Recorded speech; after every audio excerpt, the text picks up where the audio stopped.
నా పేరు కోష్క రాజేశం. నేను పెద్దపల్లి జిల్లా కాంగ్రెస్ పార్టీ అధికార ప్రతినిధి.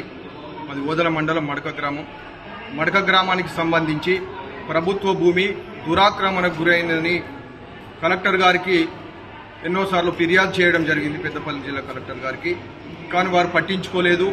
ఆ క్రమంలో మేము రెవెన్యూ మినిస్టర్ గారికి ఫిర్యాదు చేయడం జరిగింది. వారు ఆదేశాలను జారీ చేశారు. వారి ఆదేశాల అనుసారం జిల్లా కలెక్టర్ గారు ఓదల మండల రెవెన్యూ సిబ్బంది సర్వేయర్ ద్వారా పోలీసు వ్యవస్థ ద్వారా అక్కడ నిర్ధారించారు 10 ఎకరాలు, సుమారు 10 ఎకరాల భూమి అక్కడ దురాక్రమణకు గురైంది అనేటువంటి నిర్ధారించారు. అక్కడ హద్దురాలు అదే క్రమంలో సర్వేయర్ గిట్ట ఎంఆర్ఓ వారి ఆధ్వర్యంలో హద్దురాలను ఏర్పాటు చేసి కనీలు పాతడం జరిగింది.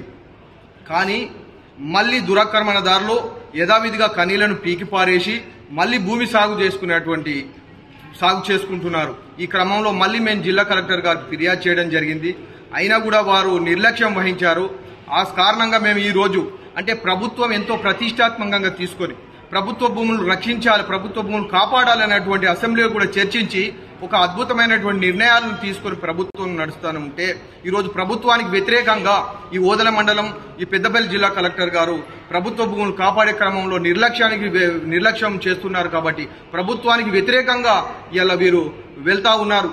అంటే సుమారు 3-4 కోట్ల విలువ చేసేటువంటి భూముల్ని ఇలా దురాక్రమణకు గురైతే నిర్ధారించిన తర్వాత కూడా వాటిని కాపాడలేకపోతున్నందుకు వీరి ఉద్దేశం, దీనికి వెనుక ఉన్నటువంటి మతలబు ఏంటిదని చెప్పేసి మేము ఇక్కడ ఈరోజు ప్రజావాణిలో మేము నిరసన కార్యక్రమం చేయడం జరిగింది. నిజంగా ఇదంతా మీడియా ద్వారా ఇది ప్రభుత్వం దృష్టికి వెళ్లాలని, అంటే ప్రభుత్వ ఆలోచన నుండి పుట్టినటువంటి ఒక వ్యవస్థ హైడ్రా అనేటువంటి వ్యవస్థను సృష్టించి కూడా ప్రభుత్వ భూములు కాపాడే ప్రయత్నం చేస్తుంది ఈ ప్రభుత్వం. కానీ ఇక్కడ ఉన్నటువంటి అధికార యంత్రాంగం ప్రభుత్వానికి వ్యతిరేకంగా పనిచేస్తుంది. కాబట్టి నేను జిల్లా కాంగ్రెస్ పార్టీ అధికార ప్రతినిధిగా నేను ఈరోజు ప్రజావాణిలో ఈ యొక్క అధికారులకు విధానాలకు వ్యతిరేకంగా నేను నిరసన కార్యక్రమం చేస్తా ఉన్నాను. దయచేసి మీడియా ద్వారా కూడా ప్రభుత్వం దృష్టికి తీసుకుపోవాలని చెప్పేసి ఏదైతే మడక గ్రామంలో సుమారు 10 ఎకరాల భూమి దురాక్రమణకు గురైందో ఆ భూమిని ప్రభుత్వం ఆధీనం చేసుకోవాలి. అట్లాగే భూమి లేనటువంటి దళిత నిరుపేదలకు ఆ భూమి పంచాలని చెప్పేసి మేము ఈ సందర్భంగా మేము వివరిస్తున్నాను.